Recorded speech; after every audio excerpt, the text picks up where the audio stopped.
તો સુરતના અલથાણમાં ચોંકાવનારી ઘટના સામે આવી છે। બે યુવતીની લાશ મળતા ખળભળાટ મચ્યો છે।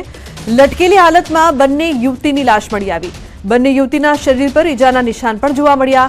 બે યુવતીના શંકાસ્પદ રીતે હાલતમાં ફાંસો ખાધેલી હાલતમાં મૃતદેહ મળ્યા છે। ઝાડી ઝાંખરામાંથી બંને યુવતીના લટકેલી હાલતમાં મૃતદેહ મળ્યા। બંનેના મૃતદેહને પીએમ માટે નવી સિવિલ હોસ્પિટલ ખસેડવામાં આવ્યા। મોતનું સાચું કારણ પીએમ બાદ જાણી શકાશે।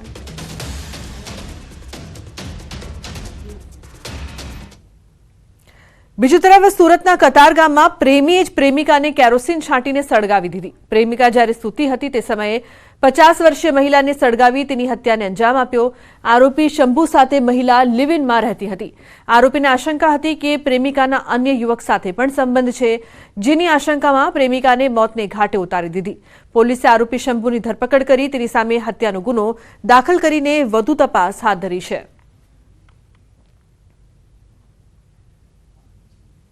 સુરતના કતારગામ વિસ્તારમાં પ્રેમ પ્રકરણમાં કરુણ અંજામ આવ્યો છે। પ્રેમીએ પ્રેમિકાની હત્યા કરી છે, કારણ કે લિવિંગમાં રહેતા પ્રેમીને પ્રેમિકા અન્ય વ્યક્તિ સાથે અફેર હોવાની માહિતી મળી હતી। જો કે આ સમગ્ર મામલે શંકાશીલ પ્રેમી દ્વારા પ્રેમિકા સાથે અવારનવાર ઝઘડા કરવામાં આવતા હતા અને જે પ્રકારે આ ઝઘડા ચાલતા હતા તેને લઈને પ્રેમી ઉશ્કેરાયો હતો અને ગઈકાલે સુરતના લલિતા ચોકડી પર ફૂટપાથ પર સૂતેલી રાધા નામની પ્રેમિકા પર કેરોસીન નાખીને સળગાવી નાખવામાં આવી હતી। જોકે ઘટનાની જાણ સ્થાનિક લોકોને થતાં તાત્કાલિક તેઓએ પોલીસને જાણ કરી હતી અને પોલીસે તાત્કાલિક રાધાની હત્યા કરનાર તેના પ્રેમીની ધરપકડ કરી છે। પોલીસ પકડમાં ઉભેલા પ્રેમીએ કહી શકાય છે શંકાના દાયરામાં રહી શંકા રાખી પોતાની પ્રેમિકાને જીવતી સળગાવી નાખતા પોલીસે હત્યાનો ગુનો દાખલ કરી વધુ તપાસ શરૂ કરી છે।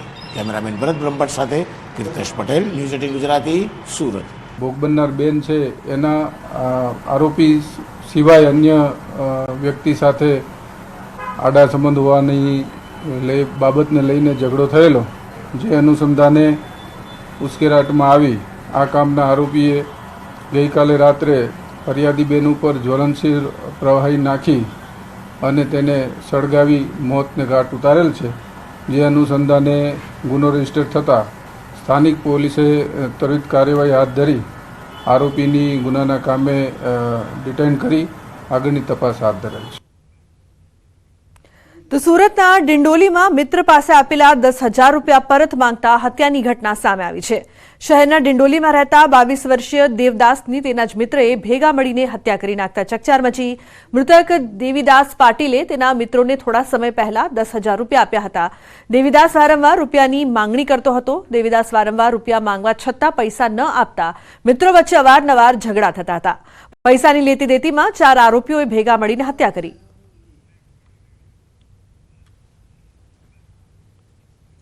સુરતના ઉધનામાં ફર્નિચરની દુકાનમાં કામ કરતા યુવક પર જીવલેણ હુમલો કરવામાં આવ્યો। દુકાનમાં કામ કરી રહેલા યુવક પર અજાણ્યા શખ્સોએ ચાકુથી જીવલેણ હુમલો કરી ફરાર થયા હતા।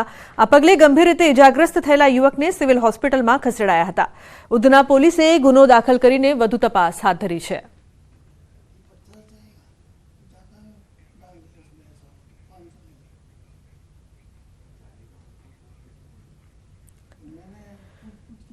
તો ફર્નિચરની દુકાનમાં કામ કરતા યુવક પર હુમલો થયો છે। સુરતના ઉધના વિસ્તારની આ સમગ્ર ઘટના છે। તો અજાણ્યા યુવકો હુમલો કરીને ત્યાંથી ફરાર થઈ ગયા હતા। પોલીસ હાલ આ મામલે વધુ તપાસ કરી રહી છે।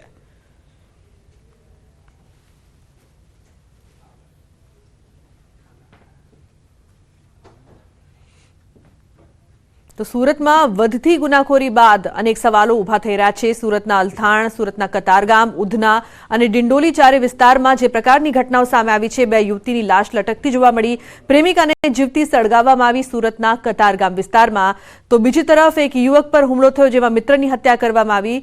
યુવક પર જીવલેણ હુમલાની ઘટનાની સાથે આત્મહત્યાની પણ ઘટનાઓ સામે આવી છે। પરંતુ સવાલ એ છે કે સુરતમાં ગુનાખોરીની આ ઘટનાઓ સતત કેમ વધી રહી છે, કેમ હુમલાઓ વધી રહ્યા છે, આત્મહત્યાની ઘટનાઓ પણ કેમ વધી રહી છે? સુરતમાં વધતો ગુનાખોરીનો જે ગ્રાફ છે તે પોલીસ માટે ચિંતાનો વિષય છે અને હવે આને લઈને પોલીસે વધુ તપાસ કરવાની સાથે સાથે આવું કેમ થઈ રહ્યું છે તેને લઈને પણ સવાલો ઉભા થઈ રહ્યા છે।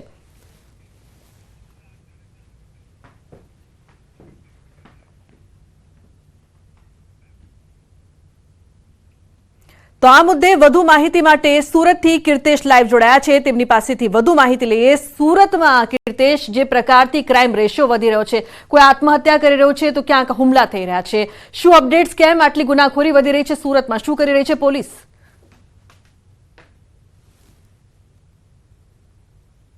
બિલકુલ લુબના, સુરત શહેર આમ તો ગુજરાતનું આર્થિક પાટનગર કહેવાય છે, ડાયમંડ અને સિલ્ક સિટી તરીકે ઓળખાય છે, ત્યારે સુરતમાં છેલ્લા 24 કલાકમાં જે પ્રકારે એક પછી એક ક્રાઇમની ઘટના આવી છે તેને લઈને લોકોમાં એક ડરનો માહોલ જોવા મળી રહ્યો છે। કારણ કે સુરતમાં ગુનાખોરી ડામવા માટે જાણીતા અજયકુમાર તોમર પોતાની વયમર્યાદાને લઈને 31મી જાન્યુઆરીએ રિટાયર થઈ ગયા છે। 20 દિવસ થવા છતાં પણ ગુજરાતનું આર્થિક પાટનગર કહી શકાય એવા શહેરમાં સુરત પોલીસ કમિશનરની જગ્યા ખાલી રાખવામાં આવી છે। તેની સાથે દક્ષિણ ગુજરાતનું સૌથી મહત્વનું રેન્જ આઈજીની ઓફિસ પર ત્યાં પણ જગ્યા ખાલી મૂકવામાં આવી છે। તેને લઈને સતત ગુનાખોરી વધી રહ્યો હોય તેવું લાગી રહ્યું છે। ખાસ કરીને સુરતના ડિંડોલી વિસ્તારમાં માત્ર 10,000 રૂપિયાને લઈને એક યુવકની ગઈકાલે ઘાતકી હત્યા કરવામાં આવી હતી। જોકે પોલીસે ગણતરીના કલાકોમાં આરોપીને ઝડપી પાડ્યા હતા। ત્યારે બીજી બાજુ સુરતના કતારગામ વિસ્તારમાં પોતાની પ્રેમિકા, જેની સાથે લિવિંગમાં રહેતો વ્યક્તિ છે, પોતાની પ્રેમિકા અન્ય યુવક સાથે આળા સંબંધ હોવાના વહેમને લઈને કેરોસીન નાખી તેને સળગાવી નાખવામાં આવે છે।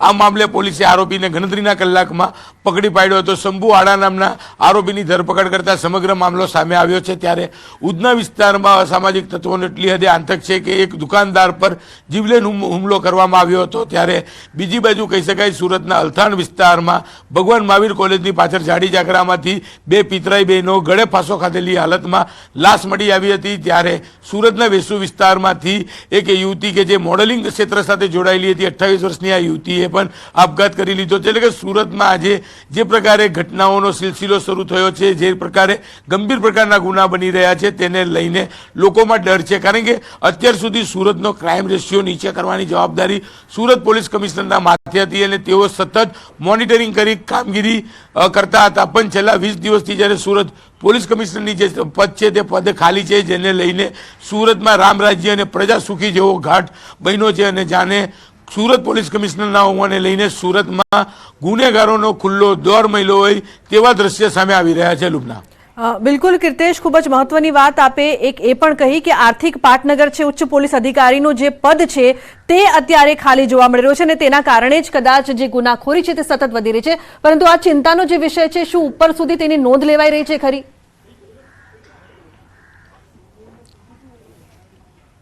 બિલકુલ, સુરત ગુજરાતનું આર્થિક પાટનગર કહેવાય। ડાયમંડ અને સિલ્ક કાપડનો સૌથી મોટો ઉદ્યોગ છે। આર્થિક ગુના અટકાવવા માટે પોલીસ વિભાગ છે કે ગુજરાતના ડીજીપી લેવલ દ્વારા અલગ અલગ બ્રાન્ચો ખોલવામાં આવી રહી છે। પણ આટલું મોટું શહેર છે, આટલી મોટી વસ્તી ધરાવતા, કારણ કે દેશના દરેક ખૂણાના લોકો અહીંયા આવીને રોજીરોટી માટે વસેલા છે। વસ્તી રીતે જે પ્રકારે સુરતનો ગ્રાફ વધી રહ્યો છે, ત્યારે ચોક્કસ નવા પોલીસ સ્ટેશન ખોલવામાં આવે છે, પોલીસનો મહેકમ ઓછો થતાં પોલીસની ભરતી કરવામાં આવી રહી છે। પણ સુરતની જવાબદારી પોલીસ કમિશનરના શિરે હોય તે પદ છેલ્લા 20 દિવસથી ખાલી છે। કેમ ગુજરાતનું આર્થિક પાટનગર હોવા છતાં, આટલું ગુનાખોરી હોવા છતાં પણ આટલું મહત્વનું પદ ખાલી રહ્યું છે? કારણ કે પોલીસ કમિશનરની જે રીતે પસંદગી કરવા માટે જે રીતનું રાજકીય લોબિંગ ચાલી રહ્યું છે, તમામ અધિકારીઓને સુરત પોલીસ કમિશનર બનવાની ઈચ્છા છે। લાયકાતને લઈને પણ ઓળખાણ અને સંબંધોને લઈને પોલીસ કમિશનર બનવું છે। કારણ કે દક્ષિણ ગુજરાત ક્રાઇમ સિટી સાથે સાથે કહી શકાય આર્થિક રીતે એટલું સદ્ધર છે કે અહીંયા અધિકારીઓને કહી શકાય કે 2 નંબરની આવક એટલી મોટી છે, જેને લઈને જે લોબિંગ ચાલી રહ્યું છે તેને લઈને સુરત પોલીસ કમિશનરનું પદ છેલ્લા 20 દિવસથી ખાલી છે અને આ પદનો લાભ શહેરમાં ગુનેગારો ઉચકી રહ્યા છે। સતત સુરતમાં હત્યાની ઘટનાઓ સામે આવી રહી છે। જી બિલકુલ, આભાર આ સમગ્ર માહિતી બદલ। તો ક્રાઇમ રેશિયો સતત વધી રહ્યો છે સુરતમાં। જૂનાગઢમાં તલવારથી કેક કાપવી મોંઘી પડી। તલવારથી જન્મદિવસની કેક કાપીને વિડીયો બનાવવામાં આવ્યો હતો, સોશિયલ મીડિયામાં વાયરલ થતા પોલીસનું તેડું। જાહોજહાથી જન્મદિવસની ઉજવણી કરતા આબેદ સુમરાએ બાળક સાથે ઉભા રહીને તલવારથી કેક કાપી હતી। તલવારથી કેક કાપીને લોકોમાં ભય ફેલાવવાનો પ્રયાસ કરતા પોલીસે મંગાવી છે માફી। સોશિયલ મીડિયા પર હથિયાર સાથે વિડીયો બનાવવાને લઈને ભયનો માહોલ ફેલાવવો એ પણ એક ગુનો બને છે અને આ પ્રકારની ઘટના વારંવાર સામે આવતી હોય છે। જૂનાગઢથી પણ કંઈક આવી જ ઘટના સામે આવી, જે બાદ પોલીસનું તેડું આવ્યું, પોલીસે માફી પણ મંગાવી। તો તલવારથી કેક કાપવામાં આવી હતી। આજુબાજુ બાળકોને ઊભા કરીને તલવારથી કેક કાપવામાં આવી રહી હતી। સોશિયલ મીડિયામાં આ વિડીયો વાયરલ થતા પોલીસનું તેડું આવ્યું છે અને સાથે કાયદાનો ભાન પણ કરાવવામાં આવ્યો છે. તલવારથી જન્મદિવસની કેક કાપવી મોંઘી પડી ગઈ છે. તો સોશિયલ મીડિયામાં આ વિડીયો વાયરલ થયો હતો, જે બાદ અનેક સવાલો પણ ઊભા થયા હતા. જૂનાગઢની આ ઘટના બાદ પોલીસ પણ દોડતી થઈ. વાયરલ વિડીયોના આધારે તપાસ કરવામાં આવી અને જે વ્યક્તિ દ્વારા આ કૃત્ય આચરવામાં આવી રહ્યું હતું, કાયદાનું ભાન પણ કરાવવામાં આવ્યું, માફી પણ મંગાવવામાં આવી અને હવે આગળ પણ કાયદેસરની કાર્યવાહી હાથ ધરવામાં આવશે. બાળકને હાથમાં તલવાર પકડાવીને કેક કાપવામાં આવી રહ્યું છે. સોશિયલ મીડિયામાં આ પોસ્ટ પણ કરવામાં આવ્યું હતું, જે વિડીયો વાયરલ થયો હતો. દાહોદના ખાનગી હોસ્પિટલમાં મોબાઈલની ચોરી કરવામાં આવી. દર્દીના સગાનો ડોળ કરીને ચોરીને અંજામ આપ્યો. ચોરીની ઘટના સામે આવ્યા બાદ હવે પોલીસ તપાસ કરી રહી છે. સીસીટીવીમાં સમગ્ર ઘટના કેદ થઈ છે. ઘટનાના બીજા જ દિવસે ગઠિયો સકંજામાં. તબીબ દંપતીએ આરોપીને પોલીસ હવાલે કર્યો.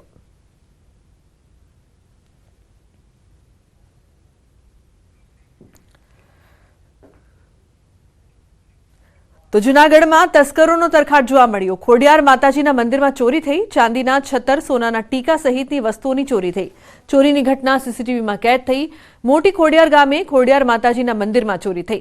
મેંદરડા પોલીસ સ્ટેશનમાં અજાણ્યા ઈસમો સામે ફરિયાદ. ભર બપોરે ચોરીને અંજામ આપવામાં આવ્યો.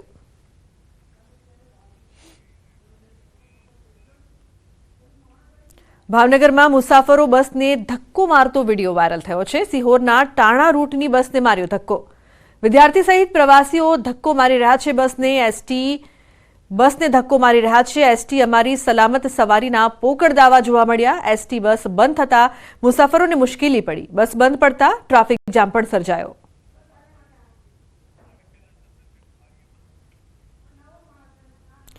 તો મહત્વનું છે કે 17 ફેબ્રુઆરીએ ગીર સોમનાથમાં પણ આ જ પ્રકારના દ્રશ્યો સામે આવ્યા હતા. ગાંઠવડથી વેરાવળ જતી બસ બંધ પડતા મુસાફરોએ ધક્કો મારવાનો વારો આવ્યો હતો. સવાલ એ પણ ઉપસ્થિત થઈ રહ્યો છે કે આ મુસાફરો બસમાં સવારી કરવા માટે જાય છે કે પછી આ પ્રકારથી ધક્કો મારવા માટે? એસટી બસને આટલા ધક્કા કેમ મારવા પડી રહ્યા છે તે સવાલ. એસટી વિભાગ સલામત સવારીના પોકળ દાવાની સાથે મુસાફરોને કેટલી હાલાકી થઈ રહી છે, આ દ્રશ્યો તંત્રએ જોવા જોઈએ અને શીખ લેવી જોઈએ કે શું મુસાફરો એટલા માટે ટિકિટ ખરીદીને જાય છે કે આ પ્રકારથી ધક્કા મારીને પહોંચે? શું એસટી બસનું સમયસર મેન્ટેનન્સ નથી કરવામાં આવતું? મેન્ટેનન્સ નથી થતું એવા સવાલો પહેલા પણ ઉઠી ચૂક્યા છે, પરંતુ છતાં પણ તંત્ર ઘોર નિંદ્રામાં હોય તેવું જ લાગી રહ્યું છે, કારણ કે બે દ્રશ્યો ભાવનગર અને ગીર સોમનાથથી. આણંદમાં ટ્રાફિક નિયમના ધજાગરા. એક્ટિવા પર 4 યુવકોનો વિડીયો વાયરલ થયો છે. એક યુવક આગળ, પાછળ 3 યુવકો બેઠા છે. એક્ટિવા પર મસ્તી કરતા જોવા મળ્યા યુવકો. સ્થાનિકોએ વિડીયો બનાવીને વાયરલ કર્યો છે.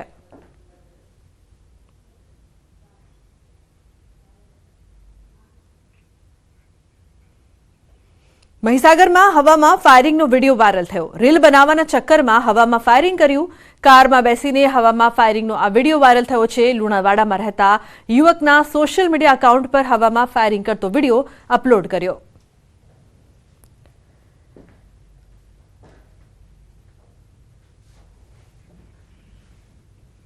બનાસકાંઠાના પાલનપુરમાં માર્કેટ યાર્ડની દુકાનોમાં લાગેલી આગ 80% કાબૂમાં આવી ગઈ છે. 8 દુકાનોમાં લાગેલી આગને ફાયર બ્રિગેડની મદદથી 80% બુઝાવી દેવાઈ.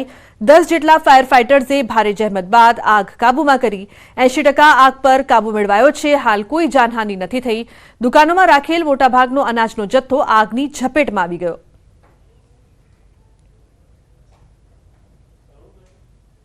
અંદાજે 2 કરોડ જેવું નુકસાન માર્કેટ યાર્ડના વેપારીઓનું છે.